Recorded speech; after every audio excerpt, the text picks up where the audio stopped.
Hi everyone, I'm Lucia Flores from Mid-Valley Radio and Mid-Valley News, and today we have a special guest with us, voice actor extraordinaire, Kyle Hebert. Hey, Hebert in the house. Yeah, it's a Louisiana French name. A lot of people always say Hebert, Herbert. I've heard of Hubert or a Herbert. That's at my high school graduation. They called me Kyle Hebert or something like that. It sounds like Hebert. Yeah, I'm like Hebert. I'll take it. I mean, that'd be cool, but yeah. So there you go. Hi. It's so good to finally meet you. I see you like on YouTube. We were here last year at Anime Expo. Mm-hmm. So you hosting the couple of the events. Oh, I know yeah. this weekend, right on Saturday, you're co-hosting the Masquerade, right? Oh yeah. I've been like one of the constant with rotating co-hosts through the years, and me and Lisa Wilkerson, who you may know if you play Tekken. She's the voice of Nina. She will be joining me, and she knows Japanese, whereas I don't. So she can totally call me if I mispronounce a name. What's the most outrageous thing? Because I know there's so many people that show off their talents with their costumes and with cosplay. What's one of the most outrageous things you've seen in cosplay at the Masquerade? I don't know. I saw at Anime Expo specifically, I remember it was either last year or the year before, someone did like a full-on Gundam. It was so detailed and beautiful, the eyes lit up and everything, but it was so heavy that he couldn't just walk up the stairs. He had to use like a forklift on the side of the stage. Wow. But then this forklift got stuck and the door wouldn't open. So, 5 or 10 minutes later, it's like, how do we proceed with this? It just kind of paraded around the front of the audience and everything. But yeah, it's just jaw-dropping, the level of detail when you see, not just casual cosplayers, but people who do it either for a living or even for contest or just for fun. Some people that will take months or even a whole year and work their craft, and it's really interesting and exciting to see people cross over into the movie, TV industry and the wardrobe department or makeup department because they're so adept at this sort of thing. Have you actually ever cosplayed? Very, very casually. I voice Ox King on Dragon Ball. It's one of my lesser known characters, but oh boy, a fan made me a little horn helmet and I put on glasses. I'm Ox King. It's like, well, that's an easy cosplay. I might even do that this weekend to co-host the festivities because they said, this year, Kyle, we want you to dress a little more up. I mean, not just t-shirt and jeans. I mean, I know that's your thing, but it's like, oh man. A suit?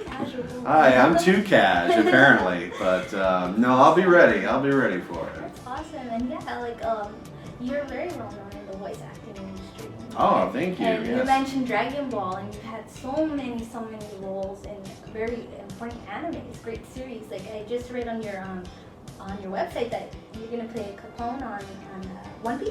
Yeah. I got that. Joel McDonald, the director.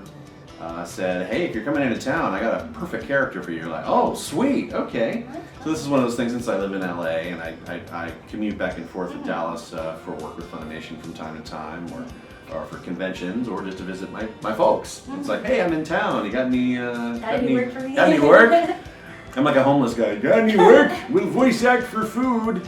And then, I come in and I've been so many pirates through the years on One Piece. It's like, so yeah, Capone came along. It's like, oh, that's cool.